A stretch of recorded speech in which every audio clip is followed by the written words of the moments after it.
Okay, so hello folks, I am Nick Bernardo, your host of MyGovWatch Live, the B2G Roundtable. If you're east of the Rocky Mountains here in the US, good afternoon. Good morning to those out west, and hello to anyone joining us from other far-flung corners of the earth or watching online in the distant future. Today is Wednesday, July 20th, 2022.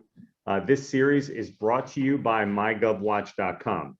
So MyGovWatch.com is revolutionizing traditional bid notification and matching by providing RFP leads in more than 200 industries using proprietary artificial intelligence at double the rate of free government sites and at a fraction of the cost of legacy websites. The site offers useful add-on services you can read about at MyGovWatch.com. Why settle for just the lead when you can have so much more? Start your 14-day free trial today. Today, our co-host is someone I've gotten to know only recently as a result of his active presence on social media, Mr. Jay Newkirk. Hey, Jay.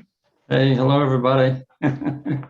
So, folks, Jay is president of Jay Newkirk Business Consulting and works with small businesses on applying timeless principles that lead to career and company objectives. Early in his career, Mr. Newkirk was a senior principal engineer and operations manager for advanced technology in Huntsville, Alabama, supporting the U.S. Army Missile Command and the Marshall Space Flight Center's safety, reliability, maintainability, and quality assurance mission support contract. Jay supported the NASA Apollo program that landed men on the moon exactly 53 years ago today. Jay, you would think that I set this date up knowing that, but I promise you it was a coincidence. Just perfect. So Jay's also VP for Corporate Strategy for Government Energy Solutions. He leads the development of sales and marketing material, new business development, the website, and ensuring the company is well branded with clear growth objectives and an effective social media presence. He recently published a book, The Pearls of Business, which chronicles the successful processes or pearls that lead to growth and the eventual sale of a prior business, Computer Systems Technology, which he'll talk about in a moment. So Jay, we're going to talk about your book a little bit later, but before we do, knowing that you were involved in the space program, how did you actually make the transition from working on the space program into government contracting? Yeah, that's an important question, Nick. And let me say this first as we begin today. I appreciate you inviting me to join you in this event, because your mission and your vision is about helping small companies and people who are trying to grow government contracting businesses. And that's my passion as well. So I certainly appreciate and honored by you inviting me to participate. You're welcome. In terms of I love talking about this because I've been around a long time, folks. I've been doing government contracting for a long, long time. And so I'm probably one of the few people still alive and kicking and involved in government contracting that worked on the Apollo program. When I was a youngster, I was 26 when I showed up in Huntsville and went to work with Von Braun and the team to support the Apollo program. It turns out that, just real quick, Nick, just so they know what I did, because sometimes people wonder about, what motivated you to do what you're doing. We had an important role. I mean, I worked for Northrop at the time, and the mission for that company's contract with NASA had to do with figuring out how to get those astronauts off the Saturn V rocket in case it was going to blow up. So we had an alternate mission studies group, and we modeled and simulated the Saturn V rocket, and we fired that rocket on the nose of the Saturn V rocket to pull those guys away in case it was going to be a catastrophe. So we were serious and we were doing modeling and simulation and really supporting NASA in general in terms of making sure that the astronauts survive. So that was the work, and we successfully got those guys up there and got them back home. So I'm proud of that, and it was a real important first move for my government contracting work, because I was working for a subcontractor to Boeing at the time. That was Northrop. But in terms of the answer to your question, Nick, in terms of transitioning, it turns out that this is going to date me, but the Cold War was raging at this point in time. This was in the early 70s. And so, what happened was when we successfully accomplished the Apollo mission objectives, we were all looking around, what are we going to do now? And so it turned out that the Ballistic Missile Defense Systems Command was here in Huntsville for the Army, and they were working on trying to help Reagan figure out some way to negotiate with the Russians relative to the Cold War situation. And so what happened was I contacted Computer Science Corporation, and they had a contract to support the ballistic missile defense areas. So that's the transition that took place, Nick. I actually went to work for CSC, who was supporting the Cold War objectives and what we needed to do to make sure that we could defend ourselves against a nuclear attack coming from the Russians. And so we developed a site defense system that gave Reagan what he needed to negotiate with Gorbachev and to shut those guys down from doing something kind of stupid. So that was the early part of my career. So I got into government contracting through CSC at the time. Well, and that's a fascinating way to get into government contracting. And what we found out just in talking to people over the years is that people get into government contracting a million different ways. I got into it as a copywriter, almost 25 years ago in the bid writing process. And I'm sure there are people who are writing bids who are on this webinar with us today. So in working on the NASA program, any interesting or funny stories or anecdotes, or even maybe things that people may have never known about that whole undertaking? Well, these are such important questions. We had we were focused on trying to save those astronauts in case there was a catastrophe. So back in those days, the data center was running our modeling and simulation programs through large card decks that were almost 2 feet long. And so we failed engines and did things to simulate the Saturn V launch with card decks. Well, one of our colleagues in our team that did that abort and alternate mission studies work was a really sharp young African-American guy, and he was serious about his work. And we would switch cards out in these card decks to sort of fail things. And he had these decks stacked up on his desk all the time, exchanging cards frequently to sort of simulate the actual Saturn V launch. So a couple of us one day, he had these cards stacked up on his desk, right? They're like about, 6 or 7 inches tall.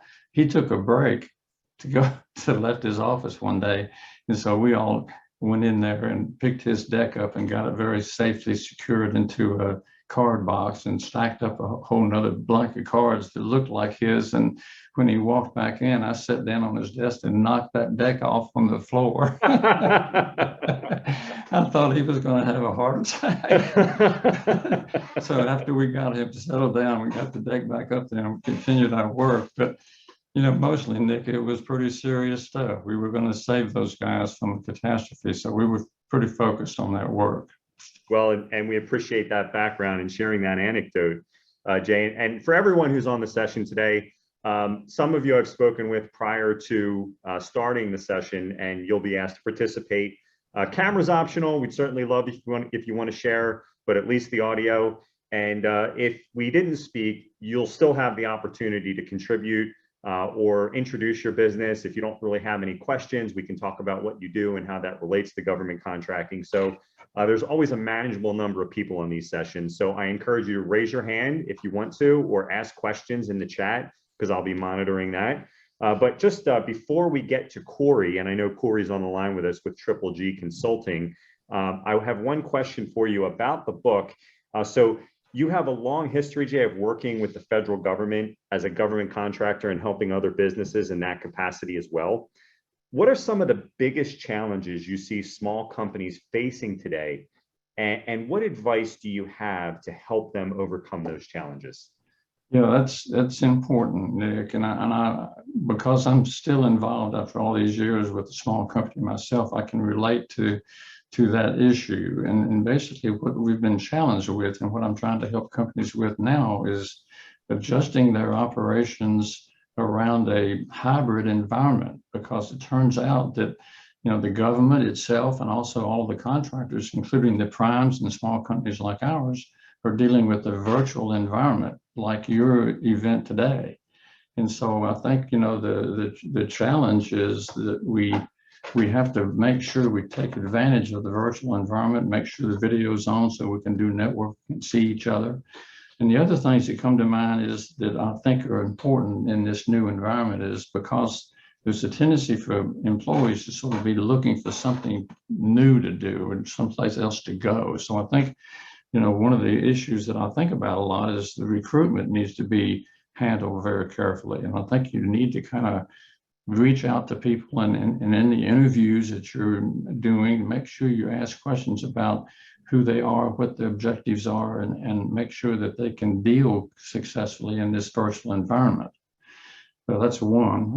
The other thing is that, and Nick, you may be familiar with this because there's been a lot of work being done by people around doing more than just annual reviews. I think what we've got to do now as small companies is we have to do stay interviews. We need to bring our employees in and talk to them about why they want to stay with us and make sure that they're motivated to sort of stay with you and they understand that you've figured out something.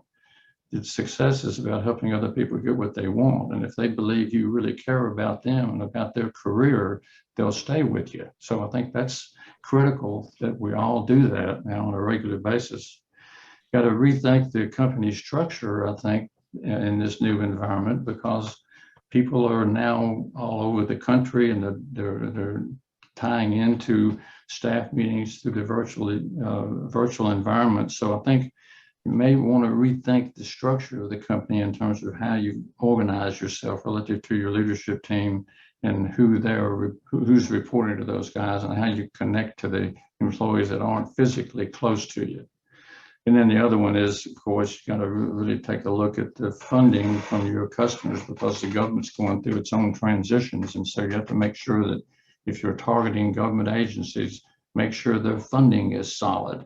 And if it's not, you got to rethink who you're going to be approaching in terms of your strategy for government contracting. That's really good advice. And I think about how our own organization is structured, and we try to have a very flat structure, but this idea of a stay interview or process, is that something that you recommend go beyond an annual review? Absolutely. As a matter of fact, I think you need to, as you go into a new year, like if you're entering your fiscal year in January, you need to think about who your employees are, what they're doing, where they're located, and think in terms of doing a annual review, but pick out some key people that you know are strategic to your organization and do stay interviews and basically ask them questions about what they like about what they're doing with you and what can you do to support them growing their own careers while they're working for you. Because I really believe that the key to success has to do with helping other people get what they want. So basically you want to try to always give your employees for sure a feeling that you care about them and that you want to know what they want to do and what you can do to help them. Well, that's fantastic, Jay, and thank you for that overview. And so Corey Powell, I know you're with us with B2G Consulting. Let me just see if I can promote you to a panelist. And Corey, you have audio and video is optional, but please share if you'd like to, and we can talk about some of what's on your mind. Yeah, my question to you was basically any nuggets that you could share as far as roadblocks that small businesses run into. In that particular case, we had been open for a couple of years and switched states and ended up resetting their entity. So that reset a lot of our experience in the past. So as we jumped into government after those 2 years, we watched different webinars, we joined different events, and you get a high level view, but a lot of times you don't get the nitty gritty things or the little tips that you need. One of them was when we were looking into the mentor protege program, the importance of looking up small business specialists. Just that term alone opened up a ton of connections. Another one would be, trying to think of, I've lost track of what I was thinking right now, but just something along those lines of different terms, different issues that small businesses run into. I think another one was we were told to seek out the set-asides and get all the 8A was one, economically disadvantaged. We are a woman-owned small business. We are certified, but just that alone, you need 3 years experience. Nobody told us that. So we spent weeks looking into it, trying to find questions and answers. And it's either hard to find or not a lot of that information is out there. So just my question was just generally anything that you had along those lines that could help another small business. We've overcome a lot of that.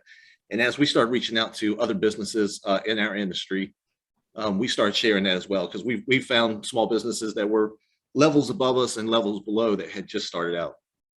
So just anything along the lines would be appreciated. Yeah, tremendous question, Corey, and thank you for it. Boy, and your question covers an awful lot of ground. And I just want to ask a few questions, and that'll help frame the question and help me give you the best answer. Are you interested in federal contracting only? Are you interested in state and local only, or all of the above? We are interested in all of the above. Of course, when you start out, you got the delusions of grandeur that you're going to jump in as a prime. So we switched gears and started looking into subcontracting, because that's honestly where you're going to have to start.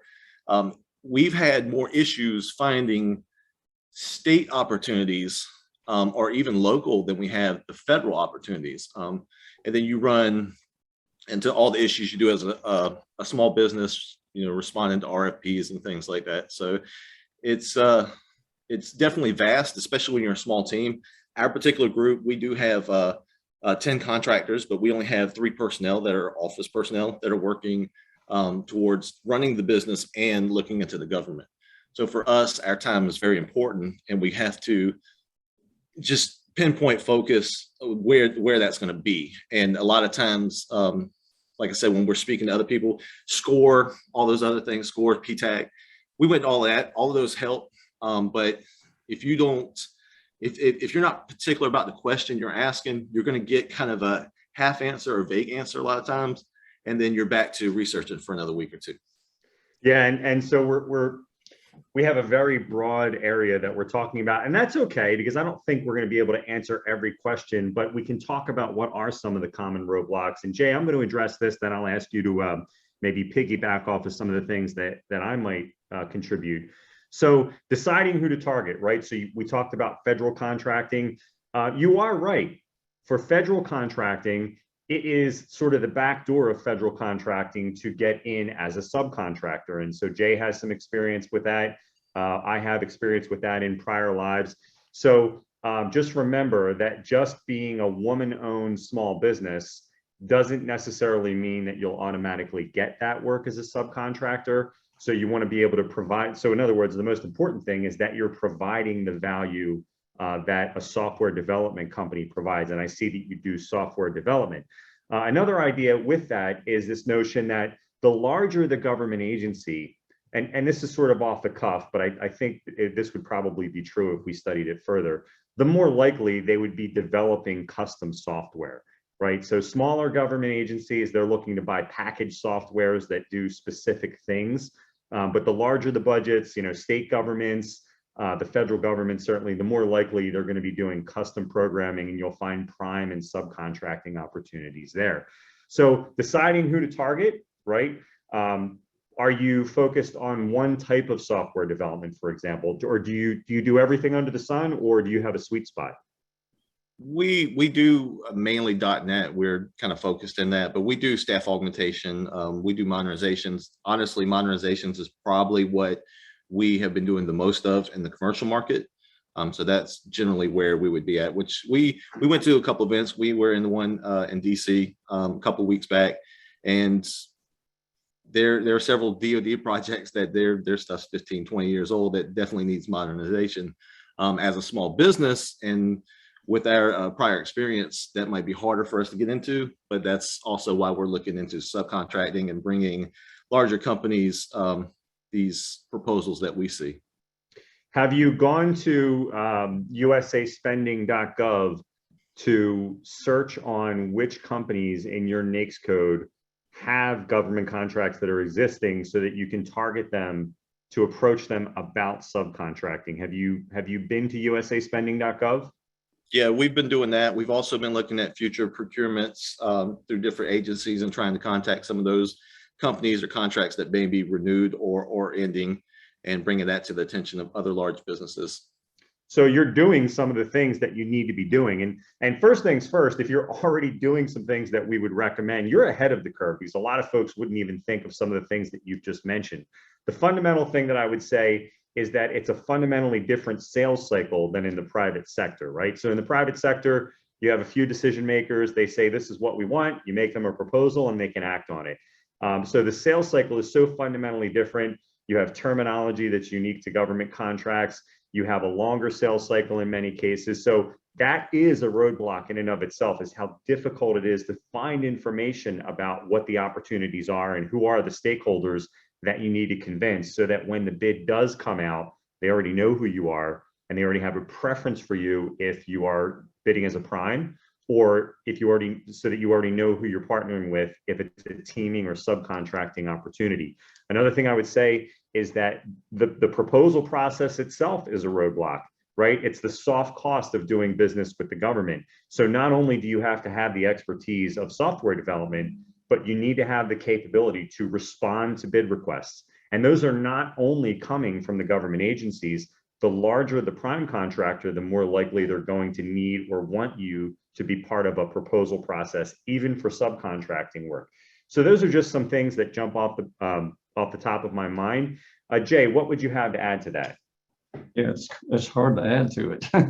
It's pretty comprehensive, but I'll tell you this, Corey, thanks for asking the question and attending today, because I mean, my passion is to sort of help people like you figure out how to kind of get through the roadblocks and have success. So, you know, there's so much to talk about relative to that we could spend the rest of the day here, but let me just say this to you that I think separated us when we grew our company from 3 of us to 1,000 employees and $100 million a year revenue and sold it successfully. We succeeded because when we went to looking for work that we were going to do, you know, we were small in the beginning, so we were looking to subcontract. But basically, we made sure that we understood what the client really is looking for, because sometimes those of us who are smart and intelligent in companies, we want to tell people what we know how to do.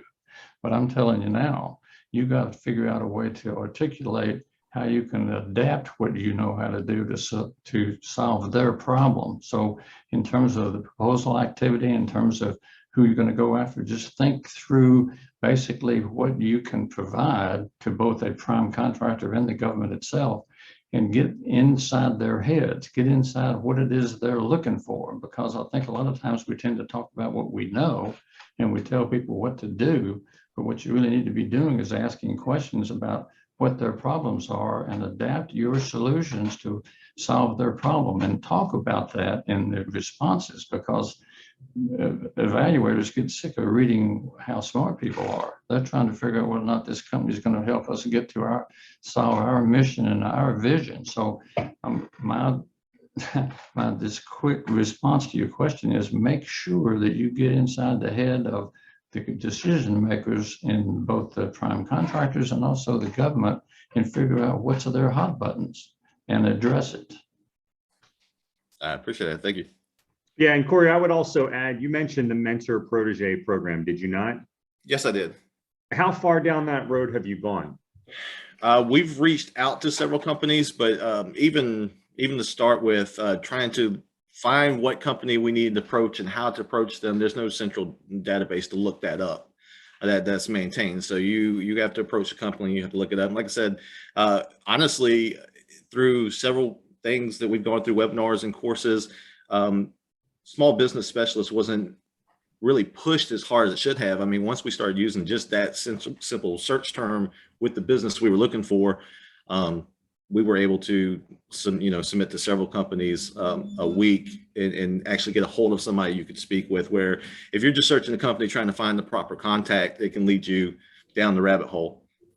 Absolutely. And I think you're on the right path with the mentor protege program, because some of these development initiatives at the federal level are so massive, they end up bundling so many things under one procurement. The advantages of the mentor protege program are very attractive to larger entities, right? And you probably know what some of those are, and we won't list them out here, but I think you're onto something federally. at the state and local level, I think you could make some headway bidding on things directly. I mean, we see hundreds of things at MyGovWatch.com, every year that are related to software development, even at the state and local level. So I think you're on the right path generally, and we're always happy to communicate offline as specific questions come up. I'd like to add a little bit too, Nick, before we leave this subject matter.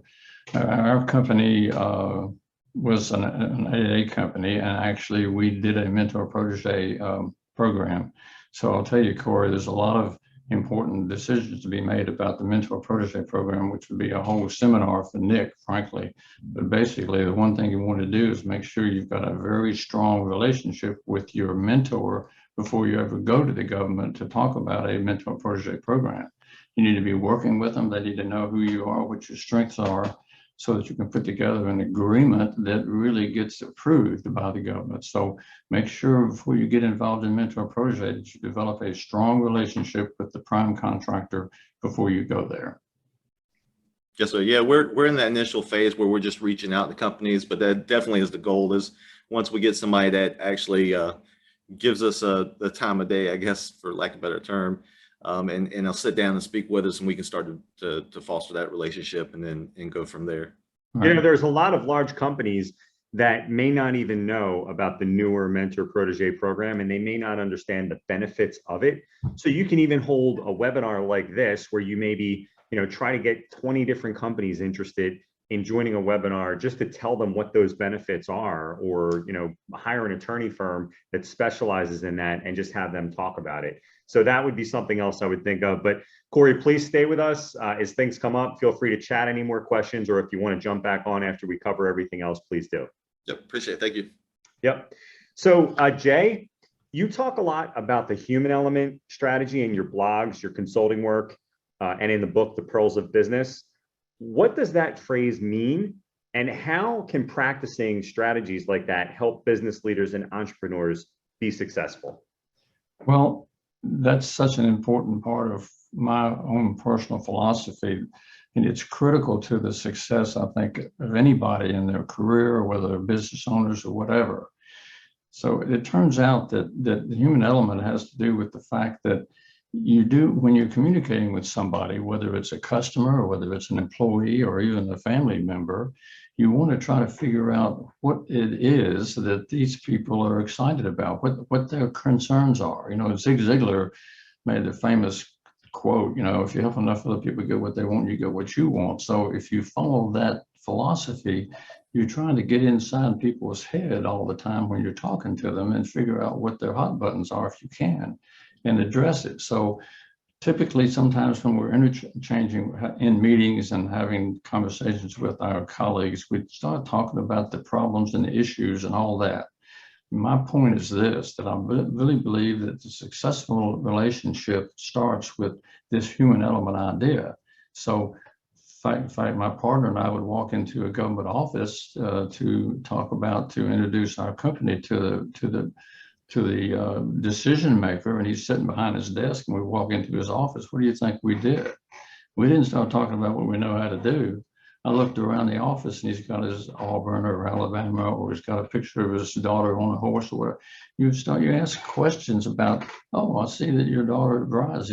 She's been doing that for, the human element thing has to do with reaching out to people on a personal note so that they sense that you sort of care about them. Because if they realize that you're serious about who they are and what they're doing, what they're thinking about, and what their missions are and their issues are, and they believe that you really care, and then you can adapt your solutions to what their problems are, you will draw them to you. So that human element thing, Nick, is something I think about it all the time. When I create an email to somebody, I don't just jump into it. And there'll be some kind of people that think this is kind of nonsense, but it's not. I would open the email with something that's personal. I'm glad we get together again. The last time we talked, we discussed you just figure out some way to sort of have a human sort of a relationship in your conversations, even at a business level, because I think what happens is that draws people to you, and you surround yourself with people. and they'll stay with you because they believe you really care about them. So that's what that issue is about, Nick. It's the humanness of us all. It's caring about people, and once they believe that you really care, they're going to stay with you and they're going to listen to you. You know, that's really fascinating, especially given how things have moved online and moved to the cloud, and there are fewer physical events happening than ever before. So I take a lot away from that, because I realize that I'm also guilty of not necessarily doing that as much as I could sometimes. So food for thought, and thank you for that. Well, in our company, Nick, we became practitioners of that.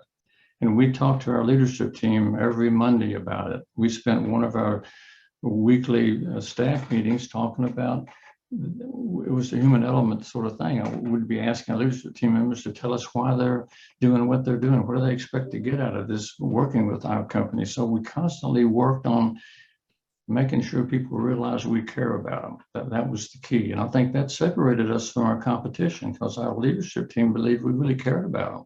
And they were going nowhere. So that was it's key to the success, frankly.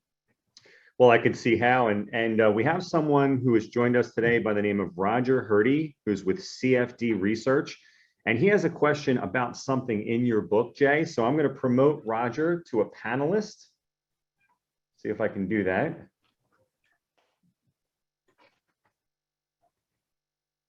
Roger knows everything about me.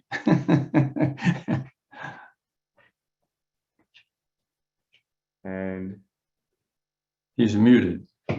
Okay, so we'll just have you unmute, Roger.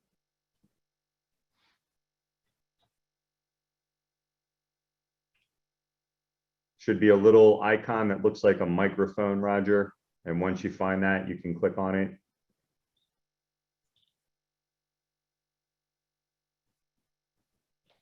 Okay, so what we're going to do, Roger, we're going to come back to you, and let's do this. Roger, just you can try to figure that out. We'll come back to you. We're going to take a look, and maybe, Jay, what you could do, I know I briefly flashed it on the screen, but maybe you could hold up a copy of the book. And can you just tell us a little bit about what was your process of writing the book? How long did it take to write? You know, and how did it all come together?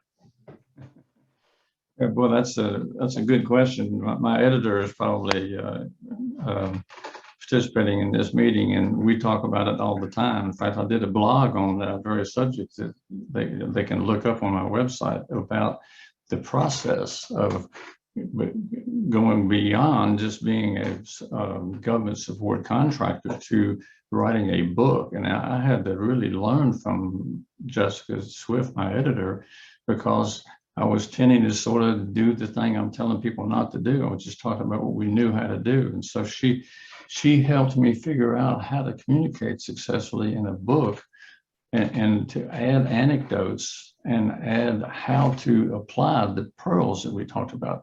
You know, we built a company from 2 of us to 1,000 employees, $100 million a year revenue in 12 years, and sold it successfully. So in that experience, there were a whole bunch of issues that we dealt with. And so I tried to figure out in each one of the segments of growing a company successfully, what's some of the key processes and key quotes that need to be applied all the time. So in terms of really answering the question, Nick, I don't want to get off this subject here, but basically I had to go through a mental transition to be more than just a support contractor. I had to figure out how to articulate to the general public relative to, you know, how can you succeed in government contracting, and what are the key segments that make a difference. And so what I had to do was I had to back off from what I know and think in terms of what a reader that couldn't not necessarily have all my background need to know about how to succeed in government contracting. So I thought that all through and structured the book around all those steps, going from launch to profitability, to sustainment, and ultimately to developing the value into the company so the liquidity event makes some sense. So I had the answer to the question is I had to go through a real transition in terms of what I normally do. Because my writing had to change. I had to think in terms of who the reader was and try to write things in such a kind of like you suggest, Nick, in a conversational sort of a mode so that they can sort of relate to it without being blown away by all the technology. So that was what I had to learn how to do. And so I don't know whether that really answers the question or not, but I really worked hard at trying to make sure that the reader didn't get lost in technology. I just talked in general terms about the success principles that we applied. And, and I've got to say this now while the book is in front of everybody, there's a master pearl on my website that's really the key to, I believe, the success that you're going to have in your company or not. And here it is. If one does not know to which port one is sailing, no wind is favorable. Now think about that. The ancient mariners, that was a Seneca quote from the 1st century. And, sailing commerce was the key to success. And so the skippers knew where they were going. But I'm telling you now that if you don't have a clear view of what you really want out of your company's success, you're going to be floundering around out there in the ocean with no rudder. So the main thing I'm going to be talking about all the time, I'm a very positive thinking person, is make sure it's clear to you and to your leadership team and your employees and everybody, your family.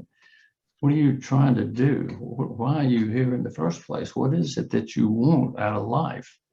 And so we talk all the time about figure out what your dream is, what it is that you want to accomplish personally, and then use your company and its objectives to get you what you're looking for.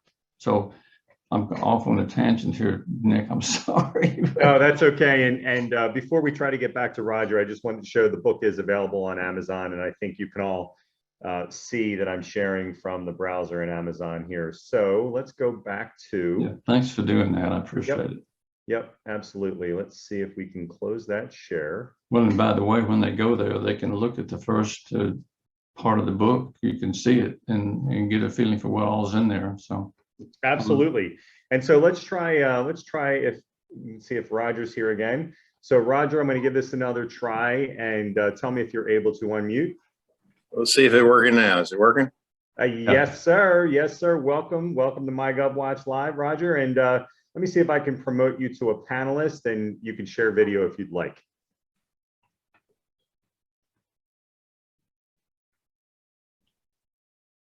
Yeah, we definitely need to see your face.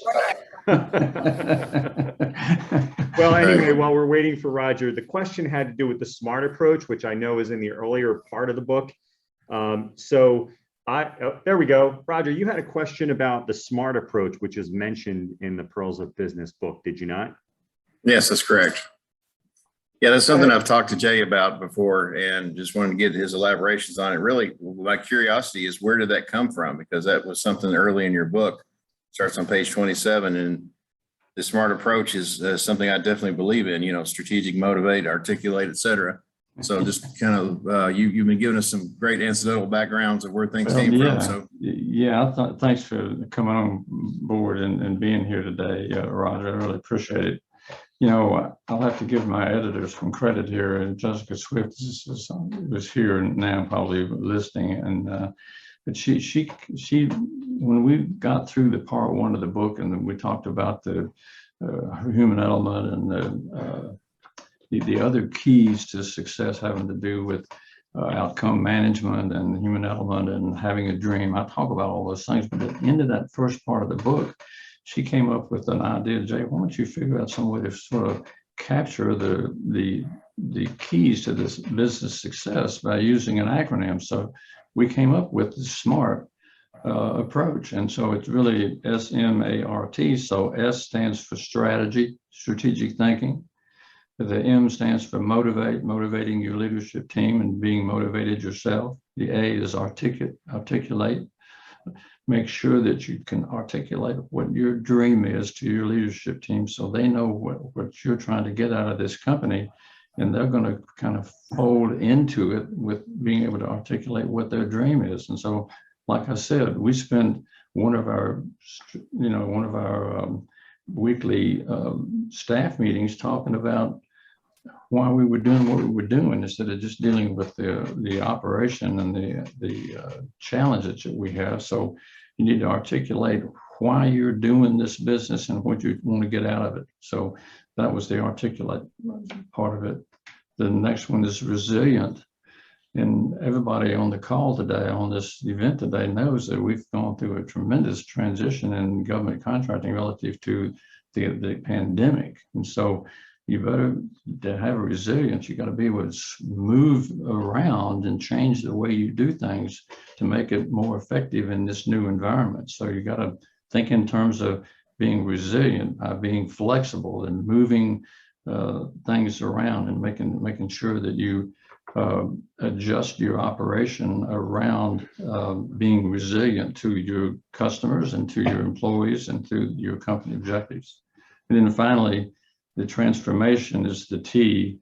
And this is a lengthy discussion, but I won't get into the details of it. But one of the things that I think the government's looking for is innovation and disruptive technologies. So, you know, in this new COVID pandemic environment impact and this new environment that we're dealing with in terms of virtual and, you know, physical meetings, you got to be ready to transform your company, its structure, the way you do business, and making sure you optimize the outcome you're going to get by adjusting what you need to do to succeed in this new environment. So that's the smart technology stuff, Roger. I think we've talked about it. That's thank you. Does that, Nick, does that help? Absolutely. That's a great concept within the book, and that stood out to me as well. And so, Roger, does that cover it for you adequately? Yes, actually. Okay. I appreciate the background. Thank you. Yep, Roger, please stay with us. And we're going to be moving on to a gentleman by the name of Bill Brown. So, Bill, I know you wanted to talk about conferences, so I'm going to promote you as well.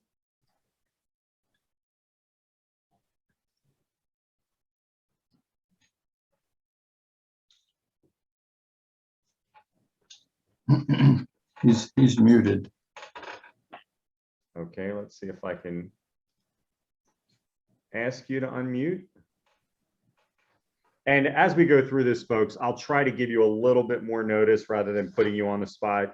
I know some of the other folks that are on with us, if we spoke, yeah, definitely I'm going to be coming to you. So Denise and Katrina, you're also, you're coming up soon. And so Bill, let me just see if, okay, Bill, we'll come back to you. And let's go to another question. Jay, if you had to define success, how would you do it? And what do you think has most contributed to your version of success? Yeah, well, you know, these questions have got such, they're so important. And so, you know, success is measured in all kinds of different ways. I mean, revenue levels, employee numbers, and all kinds of things that define success in a company and so forth. But I tend to want to lift the definition of success up a level. It has to do with your people skills. I mean, you've got to figure out what it is people want and figure out what you can do and say to people that's going to help them get what they want. So, you know, in our company that we had this great success story about, Bobby and I developed this philosophy that's pretty straightforward. And here it is. I think about it every day, even now. It's not about me, it's about you. So success, in my opinion, is measured by how many people have you helped in your lifetime. Now, we can talk about success in business relative to, you know, the solutions and the offerings and all that sort of thing. And there's lots of seminars and work about those kinds of things. But I'm just going to, Nick, my answer to the question is this, that I really believe that what separated us when we built our company from 2 of us to 1,000 people when other companies were going out of business, it was because people really believed that we cared about them. And I believe the success that we had to do with making sure that the people that we were dealing with, our employees and our customers and our partners, knew that we cared about them. And so my definition of success is how many people have you helped in your lifetime? And the more you've helped, the more success you're going to have. Absolutely, and I couldn't say it better myself. And so I don't think we're having much success with Bill. So Katrina Anderson, I know you were interested in talking about a number of different things, so I'm going to ask you to join us. Hi. Hi, Katrina, welcome. Are you there? Hello? Yes, can you hear us? Okay, I got you now. Katrina, what's your business and what do you do?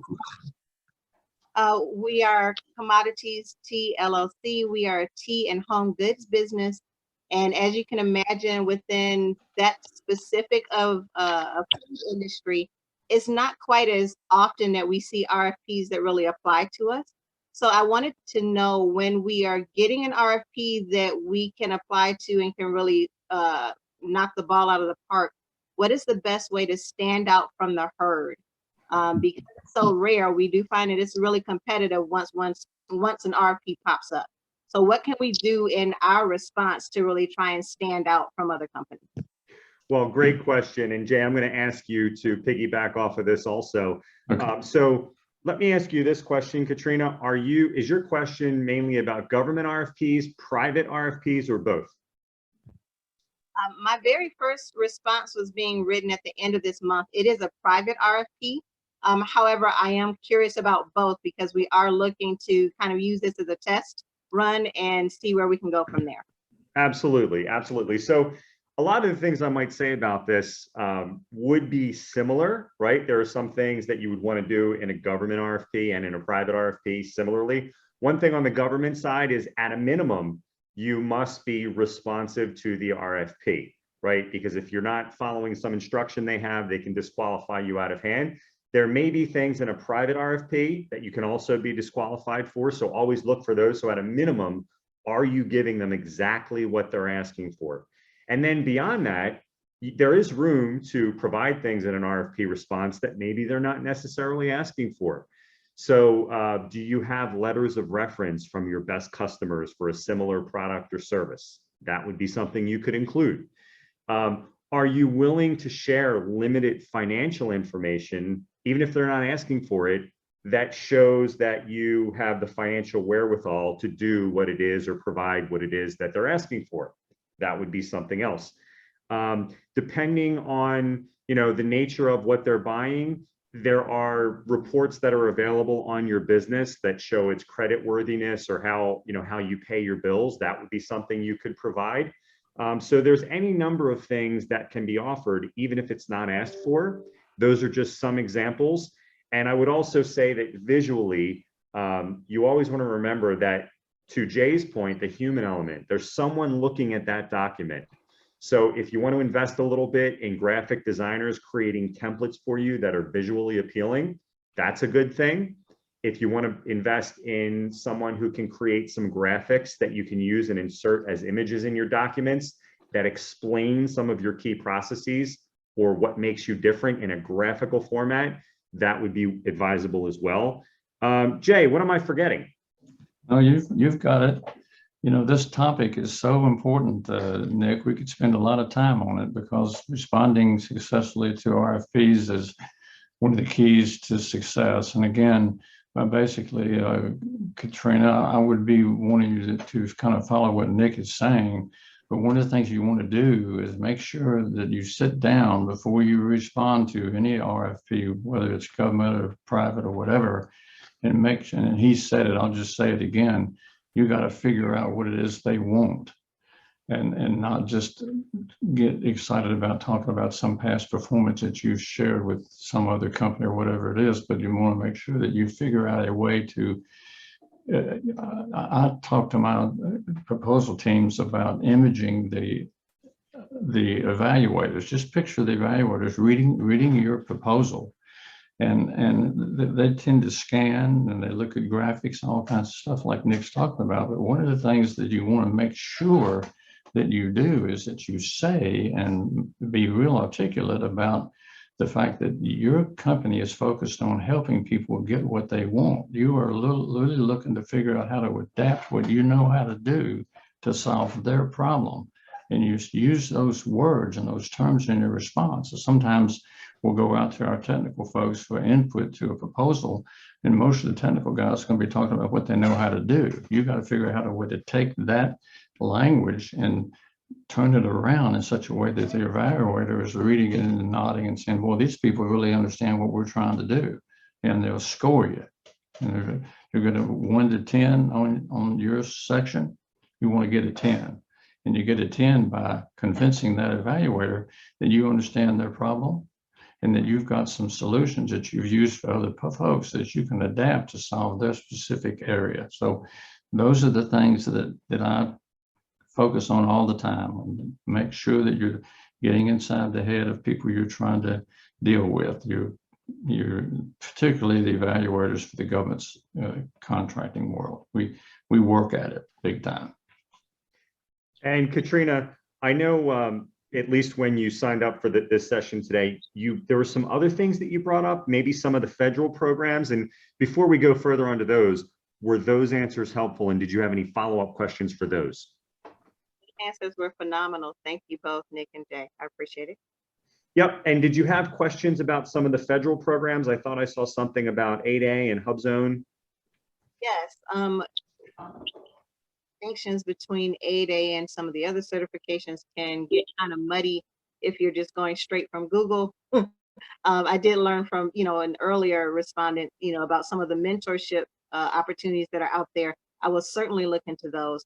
But is there one that is weighed heavier than the other when it comes to first look or any kind of tiering that they may be doing for suppliers?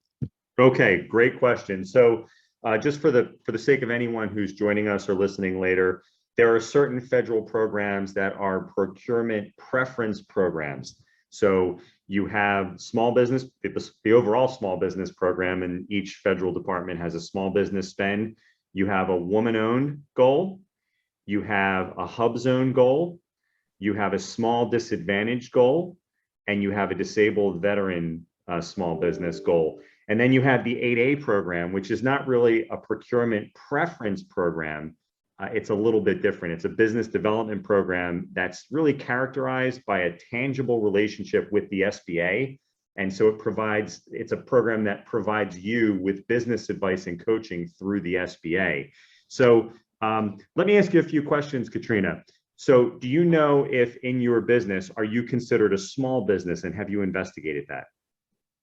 Yes, we are small business, and we have certifications with minority, woman, and disability owned. Good. Okay. All right. And so you have to be new to the program. You have to be a small business. I take it you're a U.S. citizen. Have you investigated whether or not you are socially disadvantaged?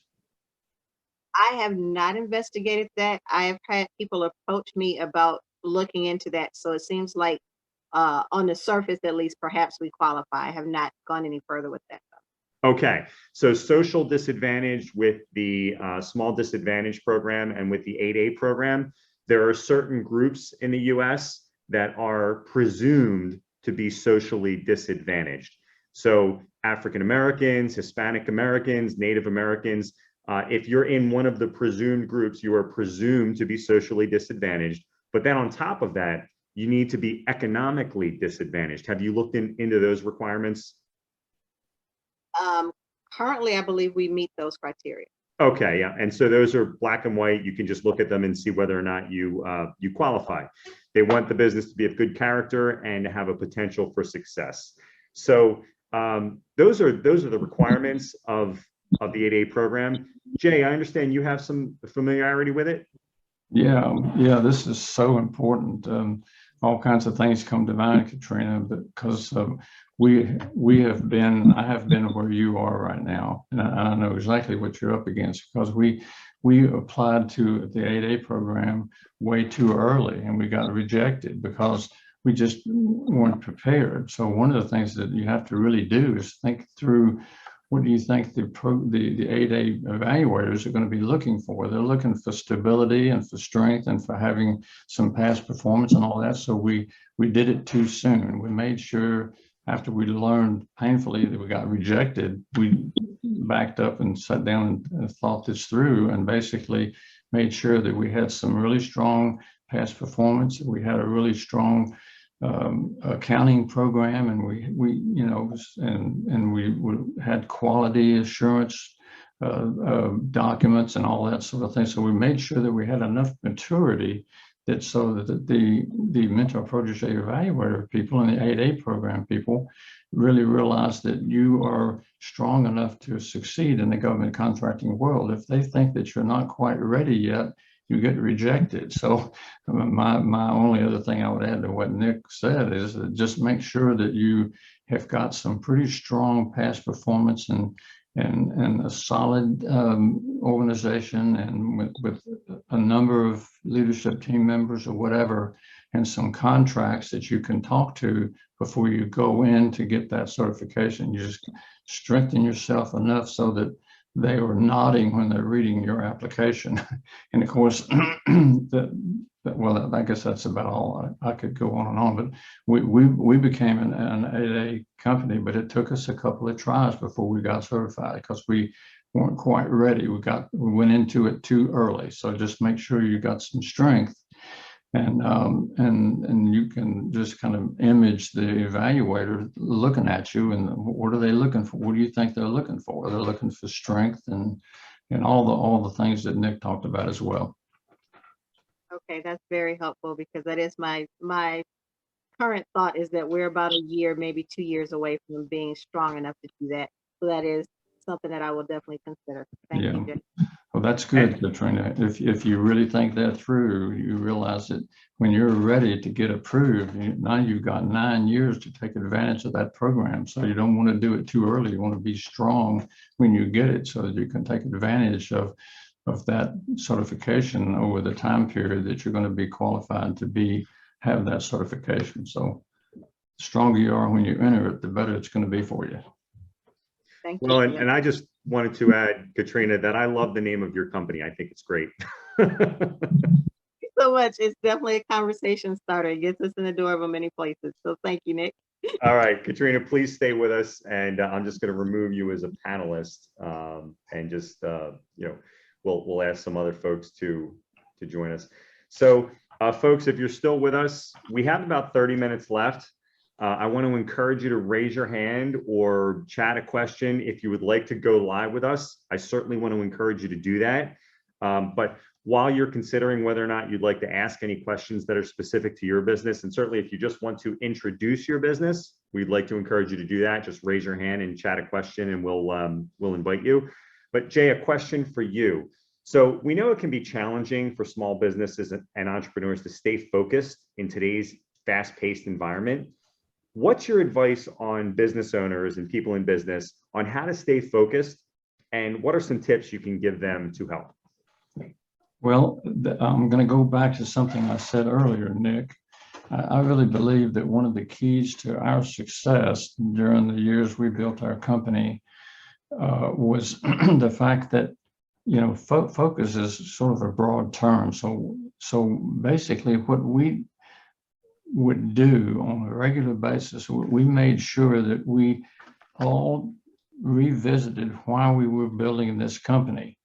Because if you don't really know where you're trying to go with your company, it's hard to focus on anything because everything is kind of a blur. So we made sure that in that one meeting per month that we devoted to strategy and to why we were building our business is where we really addressed focus. We would talk about what do we really want to do. And one of the things I think that a lot of business owners miss and entrepreneurs miss is that you need to tap into your employees and into your leadership team.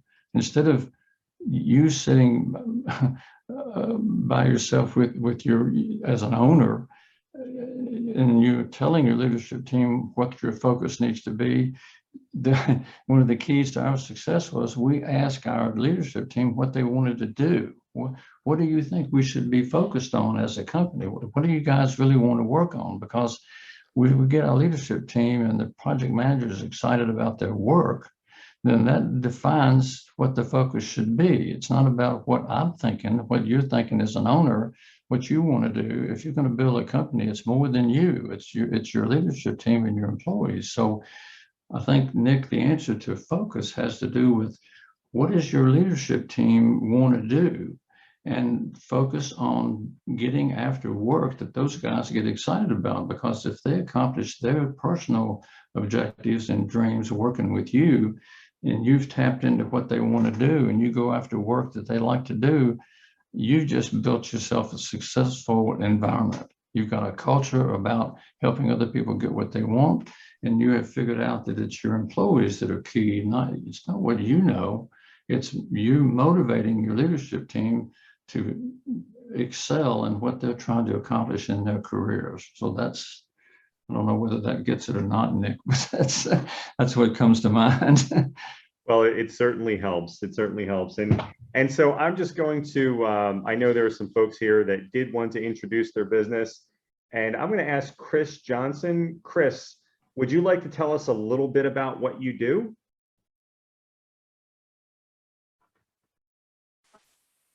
Certainly. Hi, Chris. Welcome hey. to MyGovWatch Live. And where are you and what does your company do? So we are based out of Jackson, Mississippi, and we are Mississippi's only virtual reality company that specializes in education, career and technical training, and in enterprise. So for us, it's a very unique space because not a lot of people understand the applications and the wide applications that VR has and what can be done with it. So we're just starting out. We're still in a little bit in our startup phase, but it's been an adventure for sure. And what's the name of the company? The company's name is Lobaki. Lobaki. Is that lobaki.com? That is lobaki.com. Well, that's you've chosen a good name. Now, where did that name come from? Because I know some of the reasons why people pick company names these days is that it's easy to remember and easy to get people to know how to spell it correctly in their browser. So where'd the name come from? So Lobaki is actually based on a Japanese spirit guide, and we're kind of just your guide to the metaverse and getting through it. But that's how we got our name and our company logo, because most of the time in the Japanese culture with Lobaki, the spirit guide is represented as a fox. So we're the Lobaki foxes. Well, I like that a lot too. It also helps that phonetically it's very easy to spell. And I guess that tends to be the case with a lot of Japanese words converted to English. So are you doing any government contracting now, or have you begun bidding on contracts? Because I know you were interested in talking about making your bids more attractive. We covered a little bit of that, but what's been your experience so far? So we're just getting our feet wet with going out into government contracts. We've been working mainly with grants and building our educational side out, because the number of applications that you can do for immersive simulation in education is really wide. So we've been focusing on that, and we've gotten a couple of grants for it, but now we're kind of venturing out into that career and technical training and to the enterprise side because we're getting more requests for it. So we're just now getting our feet wet. We haven't bid on any government contracts yet, but we are starting this week, actually. Can you give us an example of something that you do? So an application for VR technology that the average person wouldn't know about.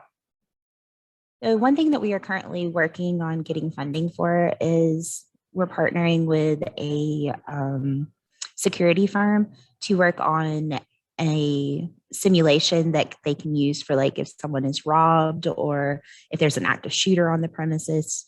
We can build an AI that can actually go into those situations and react based on how the person in VR reacts to it. And in those kind of situations, seconds matter. So it's really great to be able to use it for something like that. And that's just one way that you can do it, because you retain more in VR than you do just in your traditional class learning. You retain like 4 times more, according to studies. I never realized that. And so as you think about bidding on some government contracts, do you have any questions about anything that we've talked about today that might help you going forward? The one question that I do have about it is, because we are still a very new sector into the technology sector of the world, is that a lot of people don't understand exactly what VR is. And so we find that we're having to spend a lot of time explaining it, like exactly what it is we do, what we can do. And so that's one of the things. Is there a way to like kind of shortline that for people? Well, I think you'll be interested to know that different jurisdictions at the state level, at the local level, and certainly at the federal level, they have spending that they can do as long as it's budgeted that does not require a formal procurement.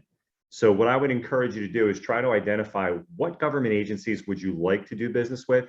If it's federal, you can look up, the simplified acquisition threshold and the micro purchase threshold. You can look those up. But in your state and in your region, you can look up what are some thresholds that government agencies can spend without going through a bid process. And you can do business outside of the bid process. If you're able to provide value, it becomes more like a traditional sale. Jay, do you have anything to add on that idea or on the question generally? Yeah. See, Chris, what comes to mind is this, that I think you're a small company, correct? Yes, we are. We're So- only about 19 employees right now. Yeah, so one of the things that I think, in addition to what Nick is saying about getting to understand what some government agencies are looking for relative to what your strengths are, you want to make sure that you find some larger companies that are already doing government work that you can basically convince them that you can add something to what their offerings are that they're not doing. So look at what's unique and innovative about what you know how to do, and convince some of these prime contractors that you can really support their proposals as they continue to kind of grow their companies. And if you lock onto one that really likes you, I can tell you now, I can give you some examples of some huge success companies have had here. I mean, a small woman-owned company connected to one of the big primes, and they really liked each other. And you know what? She grew that company to 300 people as a subcontractor to that one company. So there's a real success in connecting to other companies that are already doing government work that you can support and you can strengthen what their offerings are. And so, Chris, are you, I think you mentioned you are a small business. I don't know if this came up. Are you a woman-owned small business? We are women-led, but we are not 100% woman-owned. So we don't qualify for women-led.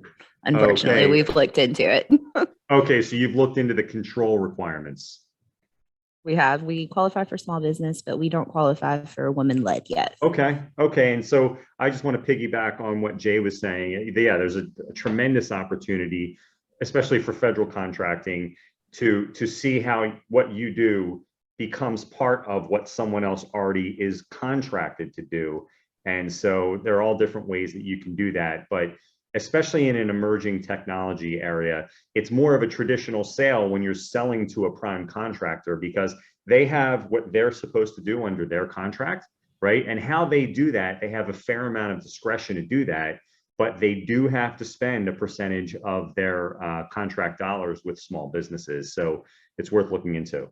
Yeah, and the way you do that, Chris, is that you identify a company that you want to try to connect to and learn everything you can about them, and find out some of the decision makers relative to project managers inside that company that are providing the kind of things that you like to do to the federal government now. And then you have lunch with that guy and talk about what you can do to sort of help strengthen his proposal activity in the federal government. And I think the prime contractors are obligated to really help small, women-owned, disadvantaged companies, and just small companies in general. So you'll have a welcoming response to some of these large companies, because they're looking and they're obligated by the federal government to really have a certain amount of subcontracting work going on to small companies. So that'd be something I would want you to kind of think about focusing on. Definitely good thoughts to go look into, and I'm making notes as I'm going through. We are looking at partnering already with a construction company that we've done business with before, and we're already building out our capability sheet for them so that we can subcontract with them. That's good. Perfect example, Chris. So thank you for joining us. Please stay with us, and you can always communicate with me, also with Jay, we'll give you how to do that. And this will be on YouTube. MyGovWatch Live is the search term, probably by the end of the week. So please stay with us. And as always, join us next month as well. So we have someone by the name of Denise Green. Denise, I see you've joined us. I'm going to ask Jay a question, and then Denise, I'm going to ask you if you could join us after that with some of the questions you have. So Jay, a question that also came up. What would you say is one of your most important or critical pearls of business? So in what ways have you experienced successfully applying that pearl after identifying it? Well, there's a bunch of pearls. And how many are there? There's about 30 or 40, I think, altogether. I've got a list of them over here somewhere. So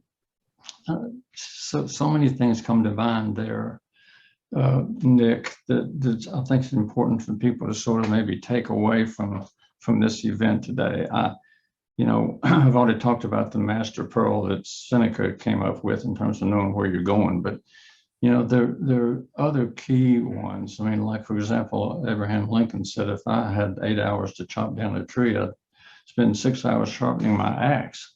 Well, what does that say? That means when you get your proposal team together and you're going to write a proposal, you don't just start writing. You figure out what you got to do to separate yourself from the competition and work on getting your strategy together before you start writing. So it's those kinds of things. That's one of the pearls. It goes on and on. One of the key ones that Bobby and I worked on that I think really separated us was that it's easier to run with 100 than drag one. You don't need to have anybody on your leadership team that's negative. We surrounded ourselves with people that were smarter than we were, that knew where they wanted to go, and we held hands and ran.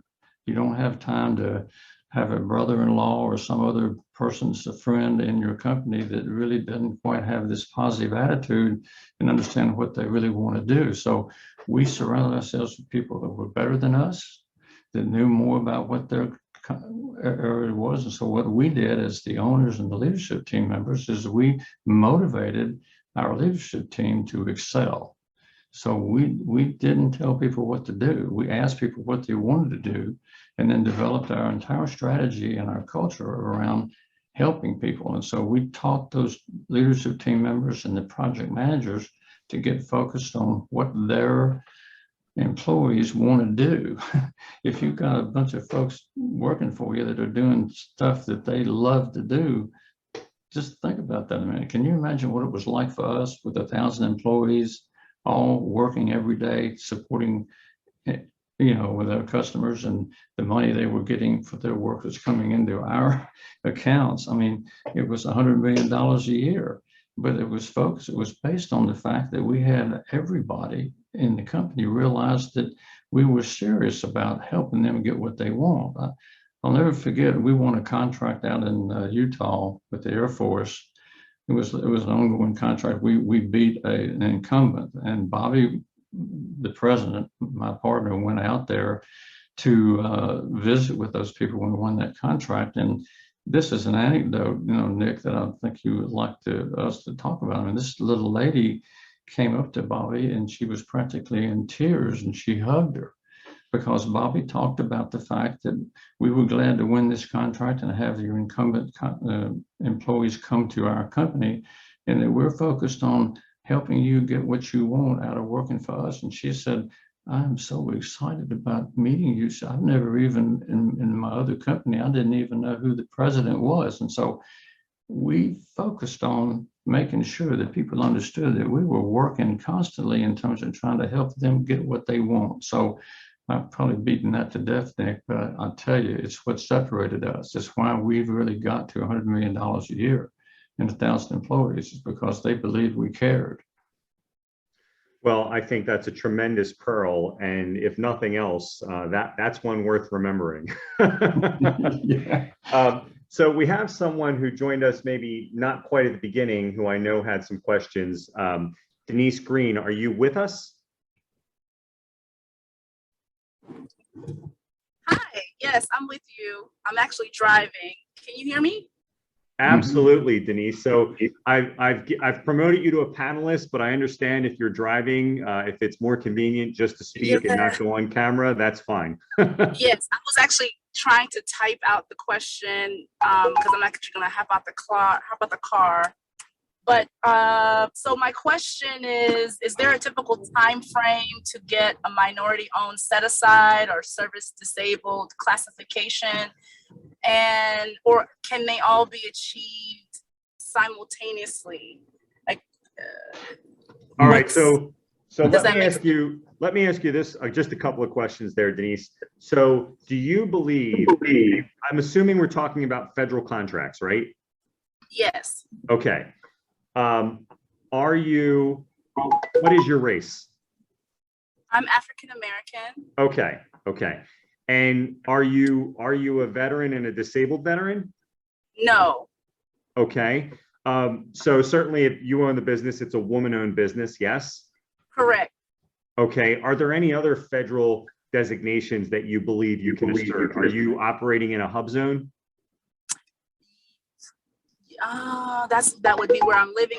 Possibly, that's easy to obtain. Yes. So you're operating out of a home office? Yes. Okay. And what is the town? What is the name of the town? Washington, D.C. Okay. So I'm sure all of Washington, D.C. is a hub zone. So, and Jay, I'm not going to do all this. I'm just going to like give a little bit and have you maybe add on to it. So I believe that currently the woman-owned program, they want you to get certified, and there are certifying bodies that you can go through, and it's not really that expensive.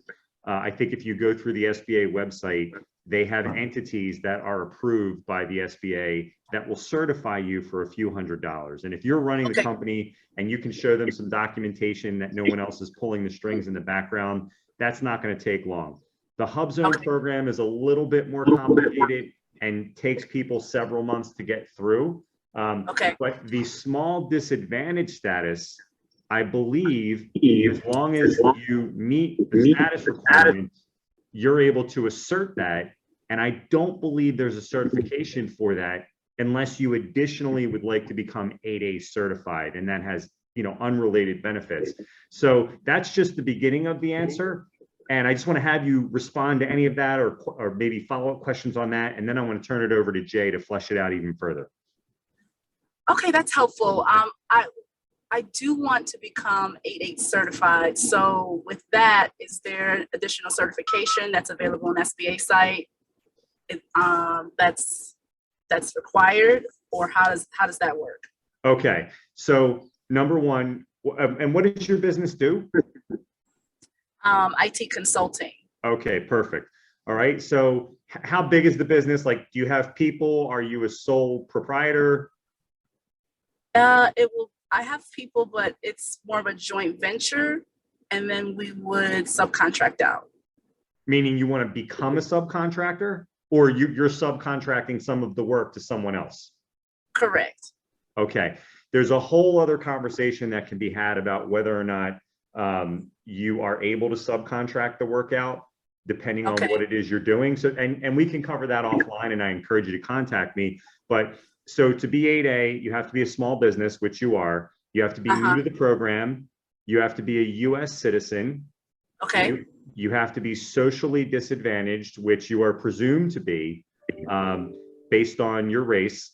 You have to be economically disadvantaged. Have you looked into those requirements? No, I haven't. Okay. So to be economically disadvantaged, you have to have a net worth under $750,000, adjusted gross income under $350,000, and assets under $6 million. Okay. So then they want you to be of good character. And I could tell just from this Zoom session that you are, and they want to know that you have the potential for success. So those are just the baseline requirements, but Jay here has a lot of experience with the 8A program, and I'd have him maybe add on to what I've said. Yeah, Denise, I've been listening to what you're saying, and in order to really help you, I need to know a little bit more about what, where you are in your company. So we don't need to get into that today necessarily, but I'll just repeat what I've said before. We failed because getting our 8A certification because we weren't ready. So I'll just have to repeat what I said before. I don't know how many people you have in your company, what your revenue looks like, but the 8A people are going to be looking that you are solid, financially strong, and that you have got government support contracts now, and that you sort of understand what needs to be done to support the federal government in general. So the one thing I would maybe add to what Nick said is that make sure that you, aside from all those certification things he mentioned, just make sure. Avenue Northwest. Sorry. Go I'm ahead. sorry? That was my GPS. I'm sorry. Go right ahead. Oh, okay. I just want to kind of finish that statement by saying that make sure you're ready. Don't go into that certification too soon. I mean, because that was painful for us. We spent a lot of time developing all the data, and we filled out all the forms and went in there, and they just kind of rejected us because we weren't ready. We didn't have really enough revenue, enough government contracts. Just make sure you got yourself pretty strong, and you're in a great place. If you're in Washington, D.C., you're right in the center of it. I mean, you got a great opportunity, I think, being where you are. Just make sure that you've got all those things that Nick mentioned, that you've got that handled, and just make sure that you can really tell some evaluator in the 8A program that you really are ready to sort of really help the government agencies really succeed by what you bring to the table. Okay, and just to expound on the make sure you're ready piece, can you quantify in terms of number of contracts and revenue that my company would need to have, or even if there's an experience piece in number of years? You know, this, Nick, maybe you can help me answer that, because I'm not really sure there's any specific exact revenue numbers and all that, or number of employees. I'm not sure that's that. I don't think I can quote what that is, but I think I'm just saying in general that you've got some government contract work, and you have some employees, and you've got a pretty strong accounting system. And so, so that they have an aha moment when they read your applications, like, yeah, she's ready, but you don't want to have any weaknesses. I don't know, Nick, can you help with that? Yeah, so I just want to add this as well. The idea that you are not only woman-owned, but also small disadvantaged, and if you go after a hub zone certification, that has real currency in federal contracting from a subcontracting standpoint. And here's why. And you said you do IT development, is that right? That's right. Okay, so we know there's billions and billions of dollars of that work out there. And so if someone has a project, a federal contract that involves IT development work, either whether that's the main point of the contract or whether there's a small part of it that requires it, the contractors will be required to spend dollars with women-owned businesses, disadvantaged businesses, and hub zone businesses, right? And guess what you let them do? You let them, every dollar they spend, they get credit for all three of those things. Okay, yeah. And that's a powerful thing. Now, one challenge I do see is, and I understand the dynamic of hiring subcontractors, right? So they're not really on your payroll. As you look into hub zone, you're going to see some challenges there with how often they work for you in getting your hub zone certification. But you're also going to see challenges if you look at subcontracting engagements, because the prime contractors are more likely to do business with you if they are W-2 employees. So they want to be subcontracting to you, right? They want to do business with you, but they might have some issues with you then farming the work out. So I just want to bring those issues up as things to investigate. No, that makes sense. That's good feedback. Thank you. Yeah, and so Denise, if you have follow-up questions, we can take them. We have another 10 minutes or so on the session. I don't see a lot of other folks raising their hand or typing any questions in. So Denise, you have the floor. Other questions? No, this is very helpful. I have a lot to kind of delve into, so I appreciate your time. All right, stay with us and we'll see if we have any straggler questions before we wrap it up here. And thanks for joining us, Denise. And so Thank you. folks, we don't have a hard stop at 90 minutes. We're coming up on it in just a few minutes. So I would just like to ask, does anyone who remains with us, does anyone out there have any additional questions or things that you would like to talk about? I do have one more question for Jay, but we'll just give you folks a moment. Looks like something came in through the Q&A. So Denise, I'll have you know that we have someone else on the line that may be interested in doing business with you. And so what I'll do after this call, Denise, and I'm just looking at the names here, I think it was Chris possibly at Lobaki. She's interested in talking to you about what you do. So I'll set up an email, or I'll send an email out to the two of you so you can connect. So folks, do we have other questions or anyone else who'd like to talk about any other topic? While you're thinking about that, Jay, I will ask you one last question.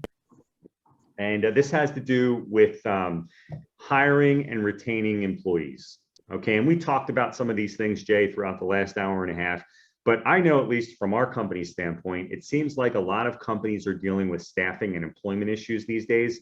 What do you see as some success principles or pearls of business that can be helpful in building a culture where employees can be recruited, but also retained? And I realize you've covered some of this, but is there anything we've left out? Well, it's so important that I think we need to address it a little bit more. You know, I don't want this to sound like an ad, but I cover this topic in the book in depth. So, and I've done some blogs on the subject as well. In terms of recruitment, let me just say this to you. Just image Bobby and me inviting somebody to come to us for an interview. And we created an environment around that sort of strategy, around that activity in our company that set us apart. We didn't just have somebody come in. A lot of companies they grill the applicant with what they know. We didn't do that. we invited someone to come in, and basically there would be a job opening and they'd be wanting to kind of us to hire them. And so they'd start talking about what they really know, what they want to do, try to talk us into hiring them. And so we would always stop them and say, look, we need to figure out what it is you want to do with your career and with your life. So the way we locked people in was at the very beginning, even during the interview process, we did not really grill them. We did not try to find out whether or not they were right for the job. We would tell them, look, we looked at your resume. We've investigated the fact that I believe based on your resume and what you've told us so far before this interview, that you can do the job. What we want to make this discussion about today is whether or not the job is right for you. What is it that you really want to do with your life and your career? Now, let's see if our job opening fits what you want to do with your life and with your job. So we locked people in to the fact that when they came to us, they were excited. And we would have a new employee orientation where they get a chance to meet all the leadership team members. And we would basically talk about the fact that we have a culture around helping you succeed while you work with us. So we developed a culture and a process for making sure that we drew people in that wanted to succeed themselves. And so we didn't have a retention problem. We had a huge success in terms of retention. So in this new environment, though, it's a little bit different than what we were doing back in the day when we built our company. So we have to really be careful, but basically you want to make sure that you figure out in the early going when you're trying to recruit is to make sure that the job you have is going to be right for the individual. So that starts, that's what defined our culture. Excuse me a second, my pump is screaming at me, sorry. So Nick, I'm not sure that I've really answered it, but the issues that I talk about is, if you do the recruiting well and you do the stay interviews well with your current employees, I believe that people will stay with you, but you got to be serious. You can't You can't fake this. People will figure you out. You got to be genuinely caring about folks and about their success before this strategy works. But if you've got that in your head and you really believe you can help some folks with their careers, and you can ask them what they like to do and go after work that fits their objectives and their hopes for their career, you're going to win, and they'll win with you. Truer words were never spoken. I can tell you that I've experienced some of that in our own business in what is really a tight labor market these days. So I can certainly attest to everything you've just said, Jay. And actually everything you've said on this webinar has been fantastic. There are some pearls that that I wasn't quite as familiar with as I looked through the book that I'm certainly going to take a page out of and use. There are certainly some things that we've covered on this webinar today that I have sort of used, but I never really framed them the way that you frame them. So that's useful. So with that, I can say that we have no other folks who are asking questions. We are exactly at 90 minutes, which has never happened. So don't forget, folks, today is the 53rd anniversary of our landing on the moon. And it was all Jay who did it. Yeah, I want to make sure it's clear to everybody that when I'm talking about the success that we had, you know, I'm not taking credit for it. I'm telling you, what I brought to that whole thing was helping people figure out what they wanted to do with their life. So it wasn't my, I mean, I have a math degree in physics and all that stuff. I had the technology stuff, but I was the people skill part of what I was doing that really led to the success we had. So you want to make sure that you understand people skills and what you need to do to listen to people carefully and figure out what it is they need. And if you talk about what you can, helping them get what they want, you're going to win big time. So remember the philosophy that Bobby and I had in our company. It's not about me, it's about you. You wake up every morning thinking about it. Who can you help today?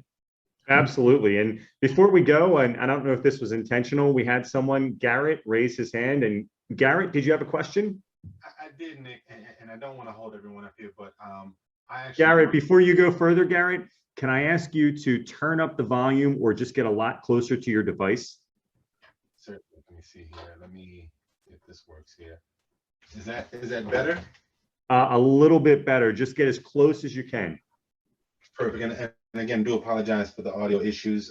I work with Denise Green, and I just wanted to make sure if there's any follow-up intel that we could have, or that we can follow up with you guys on. If you could share that with me or point me in the direction to, you know, an email or something like that where we can follow up with you guys. That's all. Absolutely. I will make sure that I put you in touch with the young lady who was interested in talking with you all. So folks, that will do it for today's edition of MyGovWatch Live. Don't forget to visit jaynewkirk.com or connect with Jay on LinkedIn to stay in the loop on his pearls of business. And remember, if you're not already a subscriber, start your free 14-day trial of MyGovWatch.com today. If you want to win more government contracts for less, you'll be glad you did. So Jay, thank you so much. And folks, have a great afternoon. Thanks. Appreciate it.